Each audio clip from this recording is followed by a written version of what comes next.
Sabudana cutlets. Okay, sabudana cutlets. So పేరులోనే చాలా చలవ చేసే ఇంగ్రీడియంట్స్ అయితే ఉన్నాయి. మరి ఎలా చేస్తావో చూసేద్దాం. ఓకే, ఇంగ్రీడియంట్స్ తెచ్చిస్తాను. Okay Amulya, ingredients తెచ్చేసాను.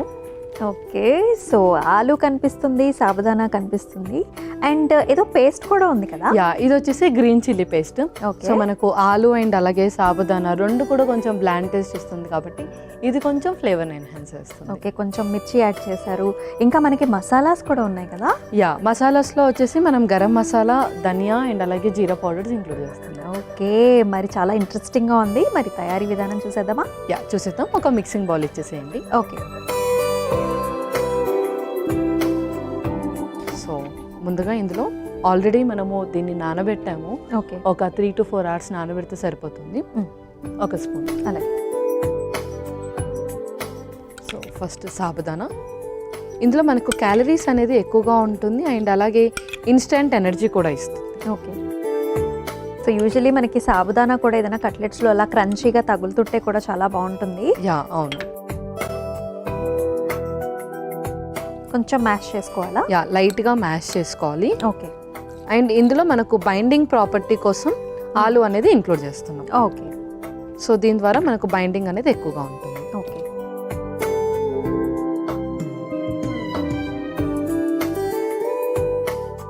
ఇందులోనే కొన్ని ఉల్లిపాయ ముక్కలు అండ్ అలాగే కొంచెం గ్రీన్ చిల్లీ పేస్ట్.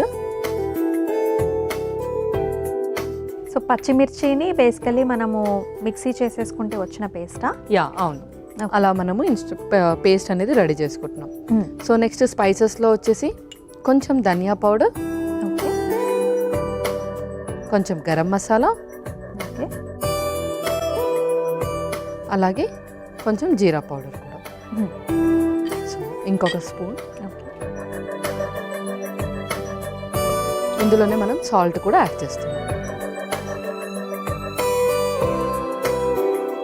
సో ఇవన్నీ కూడా చక్కగా మిక్స్ చేసేసుకొని పిండి దీనికి తగ్గట్టుగా ఇంక్లూడ్ చేస్తాం. ఒక బైండింగ్ ఫామ్లో చక్కగా మనకి ఉండ కట్టేటట్టుగా చేసేసుకోవాలి. అంతే.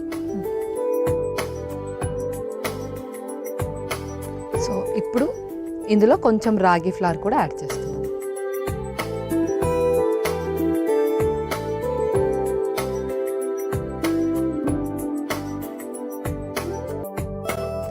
కొంచెం వాటర్ ఏమైనా కావాలా? వాటర్ అవసరం లేదు. ఇందులో మనం బ్రెడ్ క్రమ్స్ కూడా యాడ్ చేద్దాం. సో బ్రెడ్ క్రమ్స్ వల్ల కూడా చక్కటి టేస్ట్ అనేది వచ్చేస్తుంది. కొంచెం క్రంచీనెస్గా ఉంటుంది.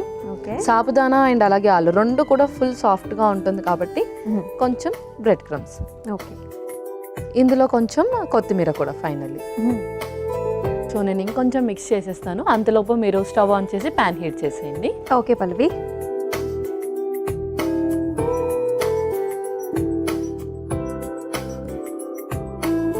అలాగే ఆయిల్ కూడా.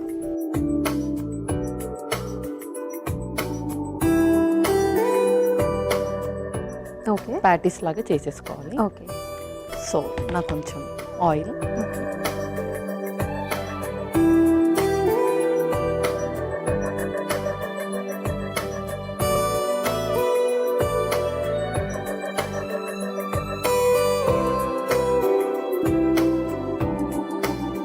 అండ్ చాలామంది ఇన్స్టెంట్ ఎనర్జీ కోసం మనకి చాక్లెట్స్ కూడా తింటూ ఉంటారు. అవును. సో అది ఎంతవరకు కరెక్ట్?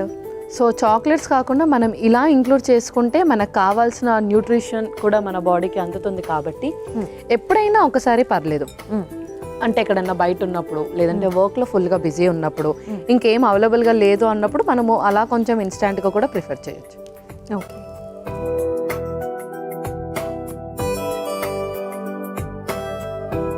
సో పల్లవి చక్కగా మన కట్లెట్స్ కూడా రెడీ అయిపోయాయి కదా. సో సర్వింగ్ ప్లేట్లోకి తీసేసుకుందామా? సర్వ్ చేసేసుకుందాం. ఓకే,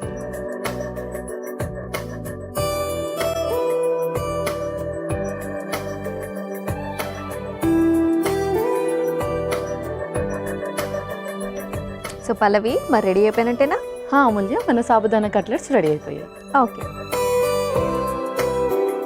సో సాబుదానా కట్లెట్స్ అయితే రెడీ అయిపోయాయండి. మరి ఈ డిష్కి కావాల్సిన పదార్థాలు అలాగే తయారీ విధానం కూడా మరొకసారి చూసేసేయండి.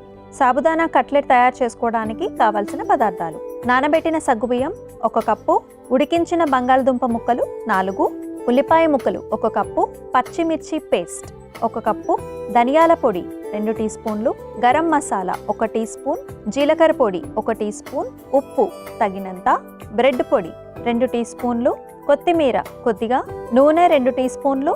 సాబుదానా కట్లెట్ తయారు చేసుకునే విధానం. ముందుగా ఒక మిక్సింగ్ బౌల్లో నానబెట్టిన సగ్గుబియ్యం, ఉడికించిన బంగాళదుంప ముక్కలు వేసి మెత్తగా మెదుపుకోవాలి.